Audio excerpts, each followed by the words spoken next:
కొంతమంది పిల్లలు రీసెంట్గా అవుట్ బ్రేక్ ఆఫ్ మమ్స్ ఉంది, 7 years 8 years పిల్లలకి, వాళ్ళకి వినికిడి లోపం సడన్గా పోయింది. వినికిడి గవద బిళ్ళలని వచ్చింది, ఆ తర్వాత వినికిడి అనేది పోయింది. పేరెంట్స్ ఏమో నమ్మలేదు.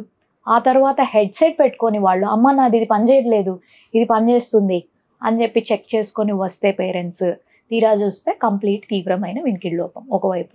అప్పుడు కూడా నెగ్లెక్ట్ చేసిన వాళ్ళు ఇద్దరు. అలా చాలామంది నేను సర్జరీస్ చేసి ఉన్నాను. అంతవరకు వెళ్ళకూడదు. పిల్లలు ఏమైనా కొంచెం పెద్ద పిల్లలు అయితే చెప్పగలుగుతారు, చిన్నపిల్లలు చెప్పలేరు. చిన్నపిల్లలు చెప్పలేని వాళ్ళకి మనం కొన్ని పేరెంట్స్కి చెప్తాం, మీరు ఇవి చూసుకోవాలని. పెద్ద పిల్లలు అయితే వాళ్ళందరికీ వాళ్ళే చెప్పేస్తారు. కాబట్టి it is better to get them diagnosed early. And 80% of them are treatable. ఎటువంటి వినికిడి మెషిన్ లేకుండా, ఎటువంటి ఇంప్లాంట్ సర్జరీ లేకుండా, జస్ట్ మెడికేషన్తోనే. మిగిలిన 20% అన్ట్రీటబుల్లో ఉంటాయి. సో మీ వాడు ఏ కేటగిరీ కింద వస్తున్నాడు అనేది చూసేసుకొని తెచ్చేసుకుంటే దట్స్ ఆల్. మీరు తీసుకునే అదే మందులు, అదే నాణ్యమైన మందులు మెడ్ ప్లస్ బ్రాండ్స్ పై సగం ధరకే.